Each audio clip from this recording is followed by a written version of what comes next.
Hello दोस्तों, मैं विजय कुमार आपका अपने चैनल में हार्दिक स्वागत करता हूं। दोस्तों देखिए, आज हम 29 सितंबर का करंट अफेयर्स देखेंगे दोस्तों, जो कि एकदम मोस्ट क्वेश्चन लिए जाते हैं इस वीडियो में, आपको मालूम होगा, ठीक ना। अगर आपको इसका पीडीएफ चाहिए दोस्तों तो आप नीचे दिए गए लिंक से इसको ले सकते हैं। इसका पीडीएफ एकदम एंसोर्स है, ठीक। देखिए दोस्तों, हमारे वीडियो की खासियत होती है कि आपको करंट अफेयर्स के साथ साथ इसमें स्टैटिक जी के करवाया जाता है, जो कि एकदम मोस्ट जो क्वेश्चन होता है, जो मोस्ट स्टैटिक जी के होते हैं वही करवाया जाता है, ठीक। तो देखते हैं दोस्तों, देखिए पहला क्वेश्चन है कि विश्व रेबीज दिवस कब मनाया जाता है। तो कब मनाया गया दोस्तों हाल ही में विश्व रेबीज दिवस।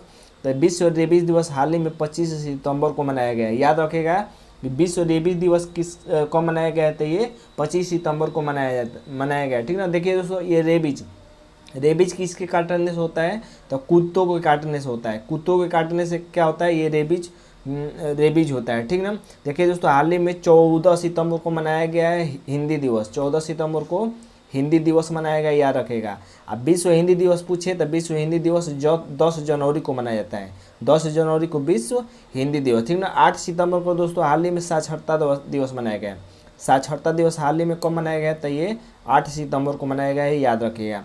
16 सितंबर की बात करते हैं दोस्तों, तो 16 सितंबर को विश्व ओजोन दिवस मनाया गया है। विश्व ओजोन दिवस कब मनाया गया, तो ये 16 सितंबर को मनाया गया है, याद रखेगा। देखिए दोस्तों, अगर थीम की बात करते तो इसका थीम क्या रखा गया है। विश्व रेबीज दिवस की थीम 2022 में रखी गई है कि रेबीज 1 हेल्थ 0 डेथ, ठीक ना। रेबीज 1 हेल्थ 0 डेथ, यानी 0 मृत्यु होना चाहिए रेबीज से, ठीक ना। रेबीज से हेल्थ अच्छा रहना चाहिए, रेबीज नहीं होना चाहिए, और 0 डेथ, मृत्यु एक भी नहीं होना चाहिए रेबीज के कारण।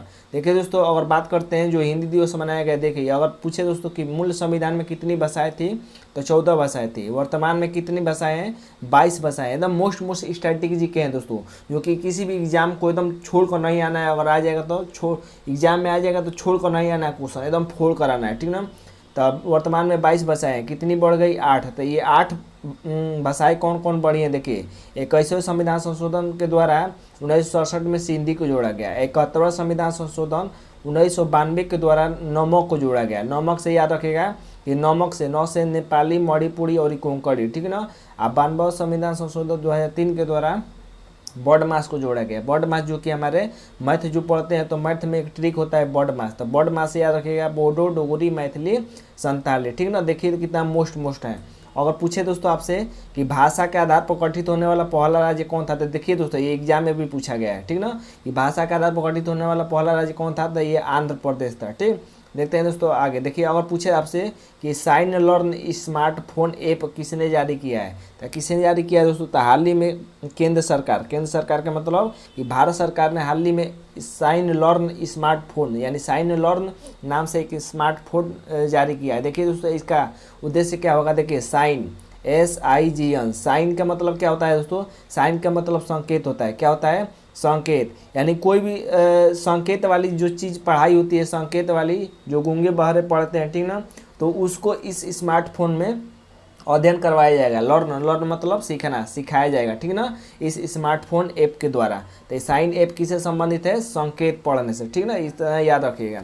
देखते हैं दोस्तों आगे। देखिए अगर स्टैटिक जीके में पूछे दोस्तों आपसे कि आत्मीय सभा की स्थापना किसने की थी, तो देखिए आत्मीय सभा राजा राम मोहन राय ने, किसने, आत्मीय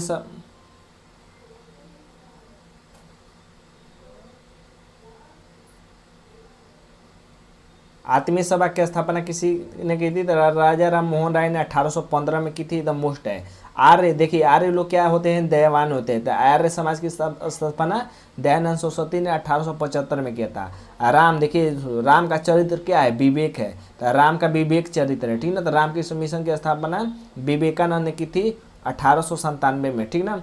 और प्रार्थना, कभी भी प्रार्थना दोस्तों आत्मा से करना चाहिए, यानी आत्माराम पांडुरंग और MG रानाडे ने 1868 ईस्वी में प्रार्थना समाज की स्थापना की थी, ठीक ना। ये सब 18 वाले हैं, सब 1800 के करीब में, 18वीं सदी के, ठीक ना। देखिए ब्रह्म समाज की पूछे तो ब्रह्म क्या थे, ब्रह्म जो हमारे देवता है वो क्या है, राजा है, यानी राजा राम मोहन ने ब्रह्म समाज की स्थापना की थी 1828 में। देखते हैं दोस्तों अगला क्वेश्चन तीसरा है दोस्तों कि पुष्प उत्सव बथुकम्बा हाल ही में कहाँ मना शुरू हुआ है। तो देखिए दोस्तों आपसे ये भी पूछ सकता है कि बथुकम्बा उत्सव में क्या किया जाता है। तो ये पुष्प से संबंधित है। किससे संबंधित है? पुष्प मतलब फूल से संबंधित है। बथुकम्बा उत्सव फूल से संबंधित है, जो कि हाल ही में तेलंगाना में मनाया गया है। ठीक ना, ये 9 दिनों तक चलने वाला त्यौहार है। 9 दिनों तक चलने वाला त्यौहार है। ठीक, ये फूलों से संबंधित है। देखिए दोस्तों, और बात करते हैं हाल ही में, देखिए मैंने जो महोत्सव हैं वर्तमान के वो मैंने ट्रिक से बना रखे हैं, आप जाकर प्लेलिस्ट में देख सकते हैं। ठीक ना, आपको डिस्क्रिप्शन में भी उसका लिंक मिल जाएगा। देखिए दोस्तों, त्रिशूर पूरम पूछे तो केरल में मनाया गया है। कलपत्ती पूछे तो केरल में मनाया गया है। सरहुल पूछे कि सरहुल फेस्टिवल कहाँ मनाया जाता है, तो झारखंड में मनाया गया है। मकर विलकुम भी झारखंड में। ठीक ना, थाई पूसम पूछे तो तमिलनाडु में। चेरी ब्लॉसम पूछे तो शिलांग में। ठीक ना, अगर पूछे दोस्तों आपसे कि लोसर और हेमिस कहाँ मनाया गया, तो लद्दाख में मनाया गया। ठीक, आगे देखते हैं दोस्तों चौथा क्वेश्चन। तो चौथा क्वेश्चन में मोस्ट क्वेश्चन है दोस्तों कि किस अंतर्राष्ट्रीय हवाई अड्डे को एयरपोर्ट सर्विस क्वालिटी यानी ASEO अवार्ड 2022 से सम्मानित किया गया था। किस एयरपोर्ट को किया गया है दोस्तों? तो ये कोचीन एयरपोर्ट यानी कोचीन अंतर्राष्ट्रीय हवाई अड्डे वो इस पुरस्कार से सम्मानित किया गया है एयरपोर्ट सर्विस क्वालिटी अवार्ड से। ठीक ना, याद रखिएगा, एकदम मोस्ट क्वेश्चन है। देखते हैं दोस्तों, देखिए अगर पूछे आपसे कि उबेर कप किसने जीता है, तो दक्षिण कोरिया ने चमगादड़ चीन को हरा कर जीता है। ठीक है ना, दक्षिण कोरिया ने चीन को पटक पटक कर मारा है। देखिए मिस यूनिवर्स किसने जीता है, तो हरनाज संधू ने जीता है। हरनाज संधू जो कि चंडीगढ़ की है। नेताजी पुरस्कार पूछे दोस्तों, तो नेताजी पुरस्कार शिंजो आबे को दिया गया, जो कि जापान के पूर्व प्रधानमंत्री थे। प्रीतिजर पुरस्कार पूछे दोस्तों, तो फ्रांसिस कैरे को दिया गया, फ्रांसिस कैरे को। एबेल पुरस्कार मैथ में दिया जाता है, तो मैथ को सॉल्व किया जाता है, तो सुलेविन ने जीता है। सरस्वती सम्मान 2021 किसने जीता है, तो रामदत्त मिश्र ने जीता है। ठीक ना, ज्ञानपीठ पुरस्कार किसने जीता है दोस्तों, तो ज्ञानपीठ पुरस्कार जीता है, ज्ञान अगर आपके पास रहेगा तो आप मोजा नहीं पहनेंगे, यानी दामोदर मौजा ने जीता है। ठीक ना, देखते हैं दोस्तों पाँचवा नंबर क्वेश्चन है कि भारतीय रेलवे ने किसके साथ विकसित RTIS यानी वास्तविक समय सूचना प्रणाली स्थापित की है। तो देखिए दोस्तों, इसका फुल फॉर्म क्या हो जाएगा, वास्तविक समय सूचना प्रणाली हिंदी हो गया। अगर इंग्लिश पूछे दोस्तों, तो R से हो जाएगा राइट, T से हो जाएगा टाइम, E से हो जाएगा इंफॉर्मेशन और S से हो जाएगा सिस्टम। ठीक है ना, यानी RTIS वास्तविक समय सूचना प्रणाली की स्थापना किसके साथ भारतीय रेलवे ने मिलकर की है, तो ये इसरो के साथ भारतीय रेलवे ने इसके साथ मिलकर स्थापना की है। देखिए दोस्तों, और देखते हैं, देखिए स्टैटिक जीके देखिए एकदम फोड़ कराना है एग्जाम में। देखिए अगर पूछे दोस्तों कि इसरो का फुल फॉर्म क्या होता है, तो इंडियन स्पेस रिसर्च ऑर्गेनाइजेशन होता है। ठीक ना, स्थापना कब हुई थी इसरो की, तो 15 अगस्त 1969 यानी 15 अगस्त को हुई थी, जब आपको लड्डू मिलता है स्कूलों में। ठीक ना, तो 15 अगस्त को हुई थी स्थापना DRDO की 1969 में। अब मुख्यालय कहाँ DRDO कर रहे हैं दोस्तों, इसरो की। ठीक ना, इसरो का मुख्यालय कहाँ, बेंगलुरु में। अध्यक्ष कौन है, तो S सोमनाथ है। ये हाल ही में एग्जाम में पूछा गया था। ठीक, कि S सोमनाथ यानी इसरो के अध्यक्ष कौन बनाए गए हैं, तो S सोमनाथ, याद रखिएगा एकदम। देखिए अगला 6वां नंबर क्वेश्चन देखते हैं। ESIC कर्मचारी राज्य बीमा निगम का महानिदेशक किसे नियुक्त किया गया था, किसे नियुक्त किया गया दोस्तों, तो ये राजेंद्र कुमार को नियुक्त किया गया है। राजेंद्र कुमार को हाल ही में ESIC यानी कर्मचारी राज्य बीमा निगम का महानिदेशक नियुक्त किया गया। ठीक ना, देखिए दोस्तों, और बात करते हैं समीर वी कामत। देखिए समीर वी कामत को हाल ही में पूछा था एग्जाम में। ठीक ना, तो समीर वी कामत क्या है, ये DRDO के हाल ही में अध्यक्ष बनाए गए। DRDO के अध्यक्ष कौन बनाए गए, तो समीर वी कामत को बनाया गया, जो कि एग्जाम में पूछा था। ठीक ना, एकदम फोड़ कराना एग्जाम में। सुमन बेरी को हाल ही में उपाध्यक्ष बनाया गया दोस्तों। उपाध्यक्ष किसका, नीति आयोग का उपाध्यक्ष किसे बनाया गया है, तो सुमन बेरी को बनाया गया। अब परमेश्वर अय्यर के बारे में बात करते हैं, तो परमेश्वर अय्यर को हाल ही में नीति आयोग का CEO बनाया गया। CEO किसे बनाया गया, नीति आयोग का परमेश्वर अय्यर को। ठीक ना, देखिए दोस्तों, अगला क्वेश्चन है कि जल दूत ऐप किसने लॉन्च किया। ये क्यों क्वेश्चन है, क्वेश्चन महत्वपूर्ण है दोस्तों। क्योंकि जो दिखता है वही बिकता है। ठीक ना, ऐसा कहावत होगा, लेकिन ये जैसा दिख रहा है वैसा नहीं है। ठीक ना, तो जल दूत ऐप किसने लॉन्च किया है, तो जल से आप ये मत रखिएगा कि जल विकास मंत्रालय, आंसर हो जाएगा आपका गलत। ठीक ना, आप कुप्ची में चले जाएंगे, अगर आप B पर मारेंगे। ठीक ना, तो कुप्ची में नहीं जाना है। देखिए जल दूत ऐप किसने लॉन्च किया है, तो ये किया है ग्रामीण विकास मंत्रालय ने।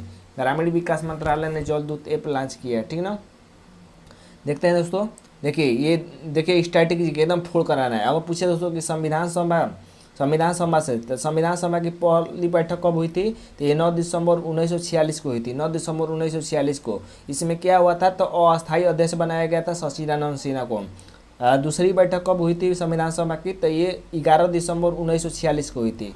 इसमें क्या हुआ था, तो अस्थायी अध्यक्ष बनाया गया था डॉक्टर राजेंद्र प्रसाद को, एकदम फुल कराना एग्जाम में, ठीक ना। तीसरी बैठक कब हुई थी, तो 13 दिसंबर 1946 ईस्वी को हुई थी। इसमें क्या हुआ था, उद्देश्य प्रस्ताव पेश किया था पंडित जवाहरलाल नेहरू ने, ठीक ना। अंतिम बैठक कब हुई थी दोस्तों संविधान सभा की, तो 24 जनवरी 1950 की हुई थी, जो कि इसमें डॉक्टर राजेंद्र प्रसाद को राष्ट्रपति बनाया गया था। देखिए दोस्तों कितना मोस्ट क्वेश्चन है, ठीक ना। अगला है दोस्तों 8वां नंबर के, इटली की पहली महिला प्रधानमंत्री कौन चुनी गई है। तो ये क्यों महत्वपूर्ण है दोस्तों, क्योंकि इटली की पहली महिला प्रधानमंत्री है, ठीक ना। तो ये चुना गया है दोस्तों जॉर्जिया मेलोनी को। जॉर्जिया मेलोनी को इटली का नया प्रधानमंत्री बनाया गया, ठीक ना। तो इटली किस तरह याद रखिएगा, देखिए इटली से याद कर लीजिए इडली। तो इडली आपको खाने को मिलेगा तो एकदम आप मज़े में रहेंगे, तो आपको मिलेगा मेलो, ठीक ना। इडली का नया प्रधानमंत्री मेलो को मिला है, यानी इडली खाने के लिए मिला है, इस तरह याद रखिएगा। यहाँ के राष्ट्रपति हाल ही में किसको बनाया गया है, तो राष्ट्रपति यहाँ के कौन है दोस्तों इटली के, तो ये हैं हमारे सर्जियो मटरेला है, ठीक ना। एंथनी एल्बनीज़ के बारे में बात करते हैं दोस्तों, तो एस एंथनी, एस ऑस्ट्रेलिया, तो ऑस्ट्रेलिया का प्रधानमंत्री किसको बनाया गया है, तो एंथनी एल्बनीज़ को बनाया गया है, ठीक ना। देखते हैं दोस्तों 9वां नंबर क्वेश्चन। 9वां नंबर की पहली क्वीन एलिजाबेथ द्वितीय पुरस्कार किसने जीता है, तो किसने जीता है दोस्तों, ये क्यों महत्वपूर्ण क्वेश्चन है, क्योंकि पहला है, ठीक ना, पहला। तो पहला क्वीन एलिजाबेथ द्वितीय पुरस्कार किसने जीता है, तो ये जीता है दोस्तों सुएला ब्रेवरमैन ने जीता है। सुएला ब्रेवरमैन ने जीता है क्वीन एलिजाबेथ द्वितीय पुरस्कार, ठीक ना। देखिए दोस्तों और क्वेश्चन देखते हैं, देखिए बात करते हैं दोस्तों, देखिए और बिपिन रावत के बारे में याद रखिएगा दोस्तों कि बिपिन रावत को हाल ही में 2022 का पद्म विभूषण दिया गया है, ठीक ना। पद्म विभूषण से किसको सम्मानित किया गया है, तो ये सम्मानित किया गया है बिपिन रावत को पद्म विभूषण 2022 से, एकदम याद रखिएगा, ठीक ना। देखिए स्टैटिक जगह, देखिए हाल ही में एलिजाबेथ द्वितीय का, महारानी एलिजाबेथ द्वितीय का मृत्यु हो गया है, तो उनसे संबंधित देखिए मोस्ट क्वेश्चन देख लेते हैं, ठीक ना। देखिए तो एलिजाबेथ का जन्म कब हुआ था, तो 21 अप्रैल 1926 ईस्वी को होता। गद्दी पर कब बैठी थी, तो 5 फरवरी 1952 को ईस्वी में बैठी थी, 25 साल की उम्र में, ठीक ना। पूरा नाम क्या था, तो एलिजाबेथ अलेक्जेंड्रा मैरी विंडसर, ये याद रखिएगा, ठीक ना। मृत्यु कितने वर्ष की आयु में हुआ है, तो 96 वर्ष की उम्र में। तो ये दोनों क्वेश्चन एकदम महत्वपूर्ण है, तो ये दोनों एकदम याद रखेगा, ये दोनों, ठीक ना, एकदम महत्वपूर्ण है। अगला है दोस्तों, ये भी याद रखेगा, ये हाल ही में ब्रिटेन की प्रधानमंत्री किसको बनाया गया, तो लीज ट्रस को बनाया गया। लीज ट्रस को ब्रिटेन का नया प्रधानमंत्री बनाया गया है। देखिए 10 नंबर क्वेश्चन, ये ऑपरेशन मेघ चक्र किससे संबंधित है, तो मेघ चक्र किससे संबंधित है दोस्तों, तो ये देखिए दोस्तों सीबीआई ने हाल ही में 26 राज्यों पर छापा मारा है। तो ये किससे संबंधित है, बाल यौन शोषण से संबंधित है, ठीक ना। बाल यौन शोषण जो कि बच्चों से करवाया जाता है, छोटे बच्चों से, तो बाल यौन शोषण से संबंधित है ऑपरेशन मेघ चक्र, ठीक ना। देखते हैं दोस्तों, देखिए और हाल ही में जो युद्ध अभ्यास हुए उसको देख लेते हैं। देखिए अगर पूछे एक्स बिन्ब, तो बिन्ब से याद रखिएगा वियतनाम के साथ भारत का युद्ध अभ्यास हुआ है। सिमबैक्स पूछे तो एस से सिंगापुर भारत के साथ हुआ है। सिलीनेक्स तो SL से श्रीलंका, ठीक ना, श्रीलंका के साथ हुआ है इंडिया का युद्ध अभ्यास। सीट मैक्स तो S से सीट मैक्स में S से याद रखिएगा सिंगापुर और T से याद रखिएगा थाईलैंड, ठीक ना। खंजर पूछे दोस्तों, तो खंजर किसके पास साथ होता है, तो ये किर्गिस्तान और इंडिया के साथ होता है खंजर। रिम पैक पूछे दोस्तों, तो भारत और USA के साथ होता है। और जीमैक्स याद रखिए दोस्तों, तो जे से जापान के साथ हुआ है हाल ही में जीमैक्स। देखते हैं पिछला क्वेश्चन हमारा क्या था, पिछला क्वेश्चन था कि हाल ही में स्केल ऐप किसने लॉन्च किया है, तो स्केल में यह लाता है, तो L से लेदर मतलब चमड़ा से संबंधित है दोस्तों ये स्केल ऐप, तो किसने किया है, तो ये धर्मेंद्र प्रधान ने किया है। देखते हैं आज का अभ्यास प्रश्न दोस्तों, आज का अभ्यास प्रश्न है कि MC दिल्ली का नया निदेशक किससे नियुक्त किया गया है। इसका आंसर आप कमेंट बॉक्स में जरूर दीजिएगा दोस्तों, ठीक ना। अगर वीडियो अच्छा लगा हो तो चैनल को सब्सक्राइब कर लीजिएगा और अपने दोस्तों तक शेयर भी करिएगा। तो आज के लिए बस इतना ही दोस्तों, धन्यवाद दोस्तों।